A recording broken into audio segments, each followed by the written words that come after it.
முழு கொள்ளளவான 52 அடியில் தற்போது 51 அடியை எட்டியுள்ளது கிருஷ்ணகிரியில் உள்ள கேஆர்பி அணை. அண்மை செய்தியாக நாம் பார்த்துக் கொண்டிருக்கிறோம். அணையிலிருந்து வினாடிக்கு 185 கன அடி நீர் வெளியேற்றப்படுவதாக தகவல் வெளியாகியுள்ளது. கூடுதல் தகவல்களை தருகிறார் செய்தியாளர் பிரகாஷ்.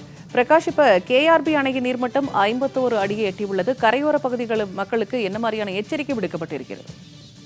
பூர்ணிமா, தென்பெண்ணை ஆற்று நீர்பிடிப்பு பகுதிகளில் பெய்த மழை காரணமாக கிருஷ்ணகிரி கேஆர்பி அணைக்கு நீர்வரத்து தொடர்ந்து அதிகரித்த வண்ணம் இருந்தன.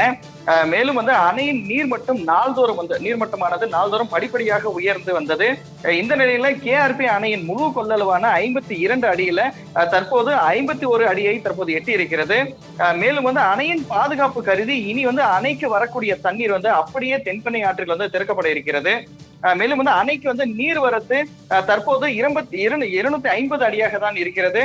மேலும் இந்த நீர் வரத்தானது 500 கன அடிக்கு மேல் உயர்ந்தால் அணையில் இருந்து நீர் வெளியேற்றமும் உயர்த்தப்பட்டு கரையோர மக்களுக்கு வெள்ள அபாய எச்சரிக்கை விடுக்கப்படும் என இந்த பொதுப்பணித்துறை அதிகாரிகளும் தற்போது தெரிவித்திருக்கிறார்கள். மேலும் தற்போது அணைக்கு நீர்வரத்து 250 கன அடியாகவும் நீர் வெளியேற்றம் 185 கன அடியாகவும் தற்போது இருக்கிறது.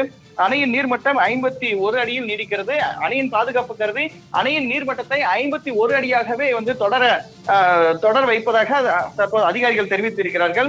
மேலும் நீர்பிடிப்பு பகுதிகளில் பெய்யக்கூடிய மழையை பொறுத்தவரை தொடர்ந்து அதிகரித்து வண்ணம் இருப்பதன் காரணமாக நீர்வரத்து தொடர்ந்து அதிகரித்தால் மேலும் இந்த நீர் வெளியேற்றமானது தொடர்ந்து அதிகரிக்கப்படும் போது வெள்ள அபாய எச்சரிக்கை 5 மாவட்டங்களுக்கு, அதாவது கிருஷ்ணகிரி, தருமபுரி, திருவண்ணாமலை, விழுப்புரம், கடலூர் ஆகிய 5 மாவட்ட கரையோர மக்களுக்கு இந்த வெள்ள அபாய எச்சரிக்கையானது விடுக்கப்படும் என அதிகாரிகள் தரப்பில் தற்போது தெரிவித்திருக்கிறார்கள். பூர்ணிமா, தகவல்களை பகிர்ந்து கொண்டமைக்கு நன்றி பிரகாஷ்.